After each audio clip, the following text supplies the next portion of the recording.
Hey everybody, I got my coffee somewhere. Here it is.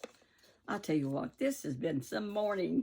I got up first thing, early this morning, and I was watching Billie Jean and Chit Chat with Granny Pat, which is my friend Pat and my friend Billie Jean that I've just recently met. Things have been going so haywire in some situations. But anyway, I really needed this verse today, and I've been putting it into practice. I'm guaranteeing you I have, because, I get aggravated and I get anxious for things, and the Bible clearly tells us, do not be anxious about anything, but in everything, by prayer and petition, with thanksgiving, present your request to God. And that's Philippians 4th chapter. 6th verse. 4th chapter of Philippians is a favorite chapter of mine. So this morning, I got up and I said, where in the world is, I ordered a pen like this to use with my iPad, and I lost this little box. I have hunted this house over. I have took my little flashlights, like these right here, and I went from room to room. Couldn't find it anywhere. I mean, did I throw it in the trash? So I went through my trash. It wasn't there. I just want this little box because it's got this stuff in it, which is extra tips and things, see, and instructions, which I need bad. I want to learn how to use this thing if I can get it hooked up. And the instructions are right here. How to use this thing. So if I can't get it to working, which I have tried a little bit, I'm going to have to send this sucker back to Amazon, which I'm good at doing. I just take it out cold and send it on. But I hunted everywhere. I mean, I spent 20, 30 minutes looking for this thing. But I paid $20 for it. It's a refurbished. And they say people that recommend it said it works really great. So I ordered me one. And so I was going to get an extra light back here. And as I looked right back here behind me, right down there it was. Thank you, Jesus. And another thing. I'm just sharing all my aggravations with y'all. We put on our electric blankets on our big bed, which takes 2 people at James's house. So he helped me and we got it done. And I was looking through my stuff in the back room. And I had stacked extra covers and extra things that we don't need. And I couldn't find any big old black sacks, which I have over at my house. I'm taking some over to his house. And I'm trying to declutter. So what do? I get this extra stuff I don't want and I put them down in pillowcases. Makes a good bag to take to the thrift store because they're good stuff and somebody would use them. Oh, well, so I had 3 sacks when I got done and I still have plenty of stuff left. I said, and so James hates to get rid of anything. And I know it because he's a collector. And if I'm not careful, he will start going through my sacks and say, why are you getting rid of this? We could still use this. This is still usable. I said, honey, I have others. I have plenty. I don't need this one. I wouldn't have put it there. I take care of this. Because he's always telling me, I'll take care of this. I said, I'll take care of this. So I said, would you mind carrying these? I couldn't hardly lift them. They were so heavy. Some extra towels I had that we never used that I don't want anymore. And just odds and ends and things. So he's carrying them out to the garage to get ready to put them in the car. And I step out into the garage and he's going through a sack. And I said, ah! Screamed. I said, what are you doing? He said, well, I'm trying to get some things together to add to yours.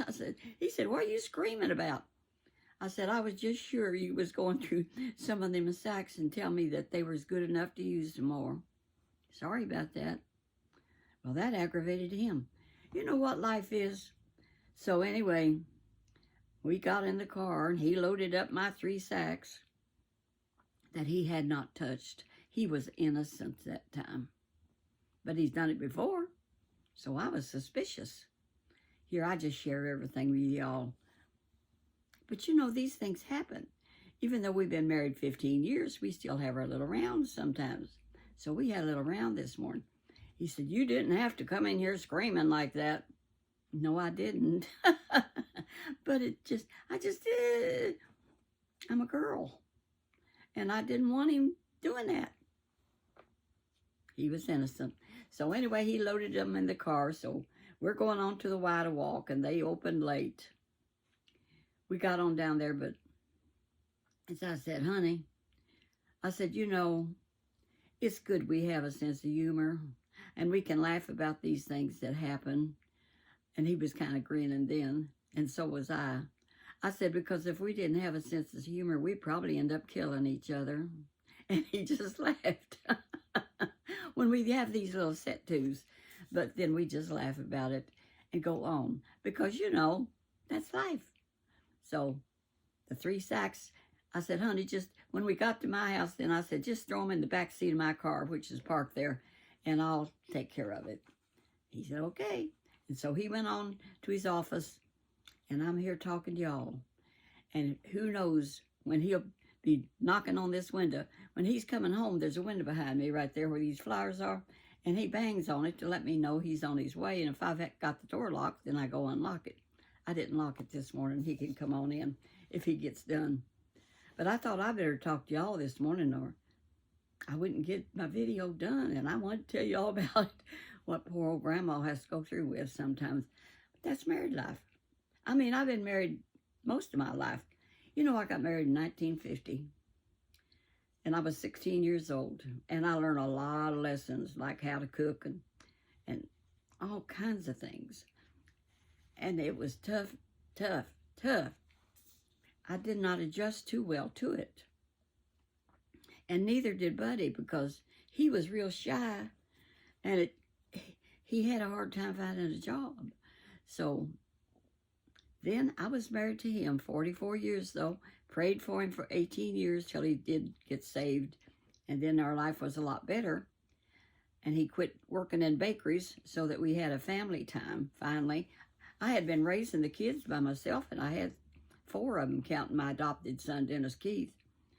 There was Karen and Kathy, the twins, Kim, my bossy baby daughter, and then Dennis Keith, who was just as sweet as he could be, and he still is, as he's a grandpa. He had red hair, and now it's gray, because he's about 64 or 5 years old, maybe 66. I can't believe how my kids have got old on me. Fact is, they're about to catch up with me. But anyway, 44 years to Buddy, 11 years to number 2, Floyd.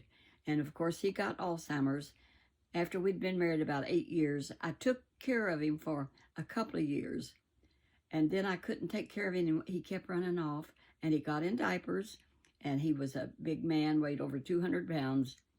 And, I mean, he would put his own diapers on and off for a long time, but he got so he didn't want to take them off. So anyway, then he had a brain bleed.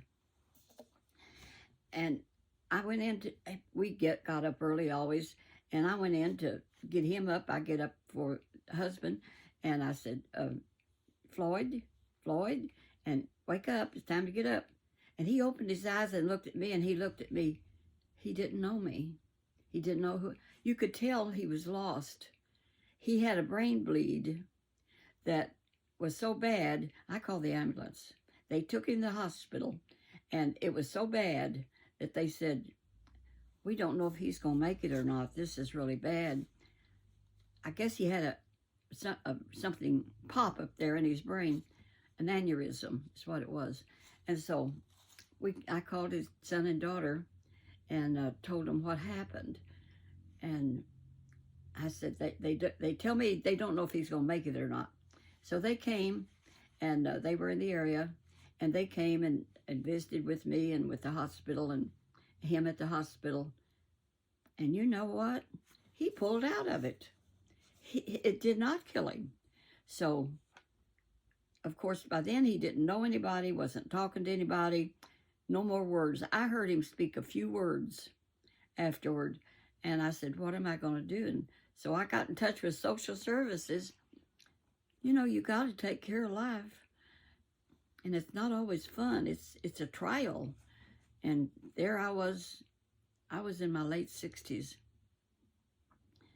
And so I started hunting. They said, we've got nursing homes you can check out. So I went to one nursing home, and it was so dull. I mean, there was nothing on the walls. It was a sad place, and I said, no, I can't put him there. So I visited another one, and it was Rolling Hills here in New Albany. And you know what? It had a cheerful atmosphere. The people were cheerful. I mean, you don't want to go into one and all you want to do is be sad, but when I put him in there, I cried coming home every day. And he never said a word for many days. But one day I went out because I'd go morning and evening and visit with him and help him eat his meals. And that's what they encourage us to do. And I'd visit with the other old people that they put him in the Alzheimer's unit. They didn't call it memory care unit back then. They called it the Alzheimer's unit, which they can't get out of. They're locked in. So I would go out, but he said these few words. He said, sure is got a lot of people out here, don't it? And they did, but that's all he ever said to me. That's the only words I ever heard him speak again. And I kept hoping he's going to talk again. He's going to talk again. He didn't. So I got a TV and put it in his room. And he had to share a room with another guy. And we would watch TV together. But what he wanted mainly was his baby doll. He used to talk about this little girl that he used to keep. And I knew how he loved babies. So I got him a big old baby doll that looked real. And he grabbed that, and he held it in his arms, and he slept with it. He just kept it with him all the time. And he was a happy man to have his big old baby doll. And one time, they had some kind of health problem. The itch or something was going through I don't know what it was. But they had to take all their toys away from him and clean them up. And they took his baby doll away from him. And I just had to go get him a new one that I knew was clean, and I gave him another one because he couldn't stand it without his baby doll, and you could tell it he would be looking for it, you know. He couldn't talk to me, but I knew what he wanted. So I got him another one, and I took the best care of him that I knew how, but they didn't call it like they do now, memory care.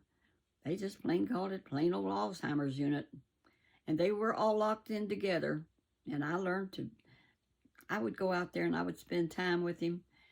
But when I would be leaving, because I knew he would never be well, I would be crying on my way out every time. But the doctor gave me some Lexapro. And you know what that is, an anti-anxiety thing. And I told the doctor, I said, I don't need that. The Lord's going to help get me through this because I'm a strong Christian. I'm going to quit crying.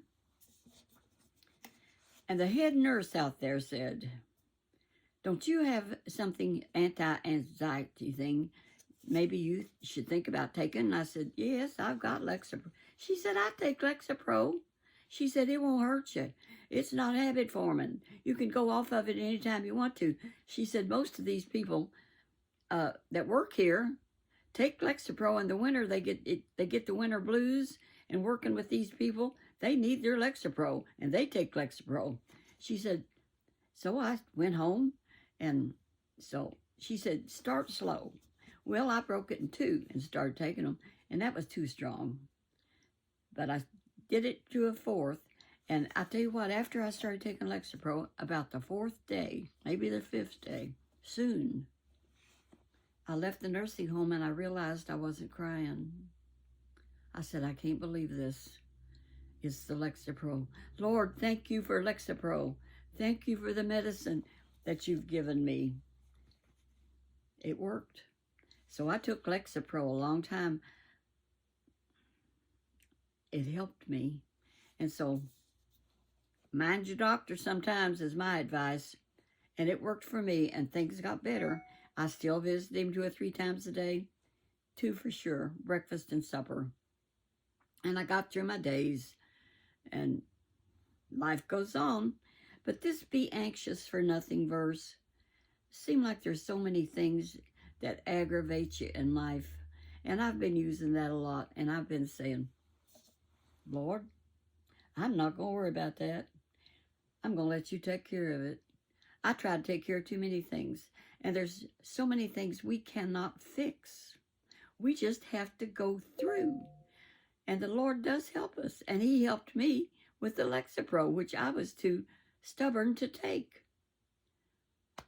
I'm a hard-headed old woman sometimes, but I have fun. I enjoy life, and I got so I could laugh again, and enjoy life, and now I laugh, and I hear from that Dr. Van Chilla, and he just cheers me up so much. I just laugh when I say, oh, there's that sweet man again, Dr. Van Chilla. And I hadn't seen him lately. I hope he's not sick. But he's a faithful watcher, and he's been watching me since I had 35 people watching me when he joined, and I kind of worry about him. But I've told him, I laugh when I get him, and maybe he took insult, but I hope not, because I'm just tickled. And I laugh about a lot of things, and it's always a thrill when I see some that I know who they are, and there they are. Like, I've got that girl that, well, I've got several of them, and I can't name them all, but I know who you are, and I love you, and you're faithful, and they've been there a long time. See, I had a rose in my hair, and I was hunting for a hat. Now, I want to tell you what about Billie Jean. Just me, Billie Jean. He had a hat on that you would not believe. I give up on the hat deal. Billie Jean, you win. And Pat had on a dress that she wore 1994 when she went on a cruise. And she looked gorgeous.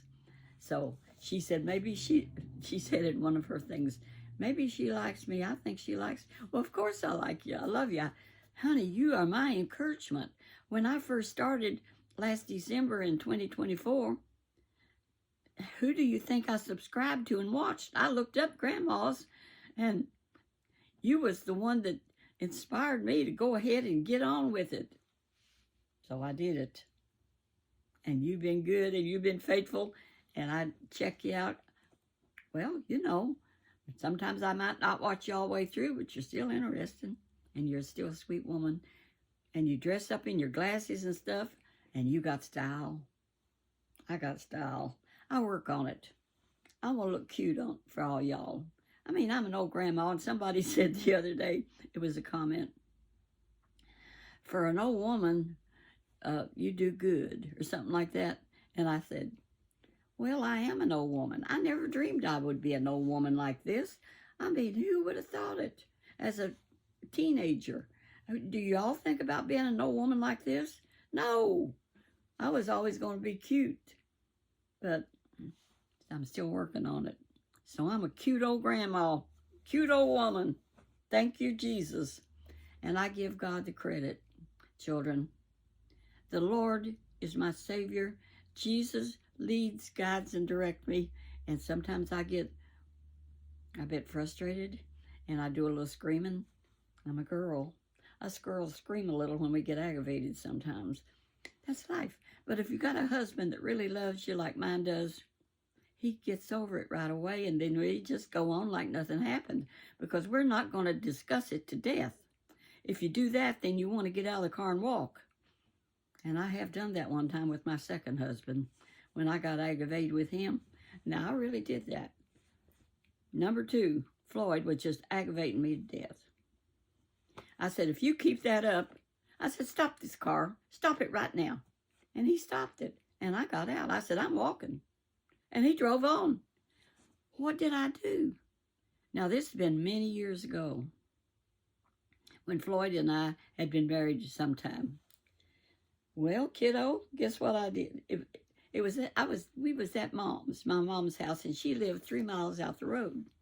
So when he let me out of the car, I just got on this. I had money. I could call a cab and I had my phone. I just put my thumb up and I started hitchhiking. And don't you know it, in a minute, a pickup truck stopped. He said, "You need a ride?" I said, "I sure do." He said, "Where you live?" I said, "I just live down the road, not far." He said, "Get in." Well, I got in. He said, "You're not going to shoot me, are you?" I said, "I don't think so. You going to shoot me?" He said, "No, I'm going to take you to your wherever you want to go." That really happened. And he dropped me off at my house. But I'm temperamental sometimes. But women are temperamental. We have our ups and downs. We're female. Our hormones kind of get out of shape sometimes, I think. And just because you're a Christian don't mean you're perfect. You still have your irritations.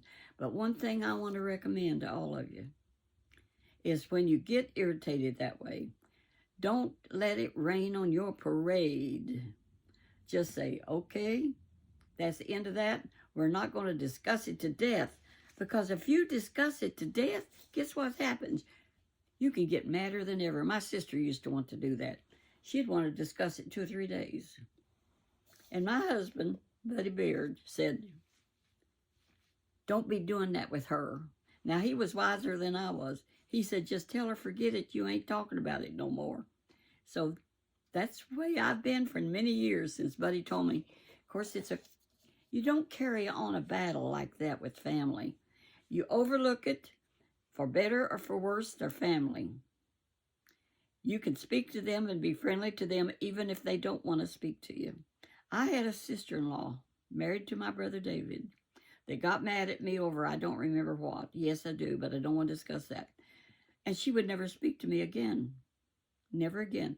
I told her I was sorry and everything, but she wouldn't speak to me. And David, the husband, my brother, would talk to me, and she would grab him and pull him away because I ran into him at the Walmart one day. And we was around the corner, and she didn't see us talking. But when she saw us, she grabbed David and drug him around the corner.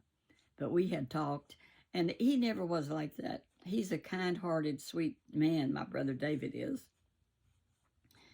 But anyway, she never spoke to me again. But I never held it against her because she was David's wife, and I loved her regardless of whether she spoke to me or not. For better or for worse, they're family. So overlook them. Maybe they'll talk to you, maybe they won't. She didn't. She went to her grave, and she requested before she died that I not come to her funeral. I said, "Okay, Sandra, I won't go to your funeral." And I didn't. So, I mean, I don't like funerals anyway. Who does? Anyway, I didn't go, but her son called me up and said if I wanted to come, I could. I said, "No, I will go ahead and honor her wishes. That's what she wanted. She can have it." I'm not a mean person, but I try to do the right thing with the help of the Lord and be kind to everybody, even if I did scream at my darling husband this morning because he's a jewel and he is so good to me. But when he was grinning, when I was ranting on, and I looked over at him and he was grinning, I couldn't help but grin too. I said, "Honey, if we didn't have a sense of humor, we probably would kill each other." I said, "But we laugh at it." So y'all have a happy, happy New Year. And we're working on it. I don't know what all we're going to do today, but there's nothing open hardly, but we'll have fun. He's at his office, and I'm done talking. God bless y'all. Thank you, Billie Jean. Just me, Billie Jean, YouTuber. Thank you, Miss Granny Pat. I thank all those, and Andy has recommended me. Now, 967 Andy is on YouTube, and he does fishing and all kinds of stuff. Very interesting YouTuber. 967 Andy. And then that miss, I want to tell you about this girl. Last night, James and I was home, and we was watching the big screen. And all of a sudden, Slow Boy whiteboard came up on our big television screen. I said, "Honey, that's my girlfriend. That's Christina." I said, "Let's watch her. What's she doing now?" And I hadn't seen her in a while. And so here she came on playing this man that was speaking that was famous back in the day. And honey, he was telling it just like it was, like what's going to happen in a few years. He died in 1985, and I forget his name, but check that out. Uh, that's Slow Boy Whiteboard, and she played about this guy, and he gave a speech, and he is saying what's going to be happening in the future, and what should be happening. And Trump is trying to bring about these things, you know, that he was talking about to bring America back to where America should be. Slow Boy Whiteboard, that was a good one. And we enjoyed it, James and I gave a comment on it and told her so. I hope she sees it. Anyhow, let's see. Who else was I going to talk? King Jared TV. He's got like 67,000 subscribers now, and he shouted me out back when I was starting. And now he is going great guns. And we saw him, I saw him the other day. He was on TV, and he was there in person, and he's just cute as he can be. He wears his hat he pulls down over his head. He likes hats too, I think. And then there's Spooky Appalachia, who I don't watch that much, but he has some good stuff. I may be forgetting some, but there's quite a few I don't eat. Oh, Mrs. Peach with Thrifty Living. She talks back with me, and she calls me friend, and she is a sweet lady too. And she does everything on schedule. Now, you can know what she's going to be doing on Friday. I don't even know what I'm going to be doing from one minute to the next, and that's a fact, Jack. So, all y'all, have a happy, happy New Year. I'm going to shut up this time. Love you. God bless you. And walk that path now where Jesus would be pleased with you. Bye-bye.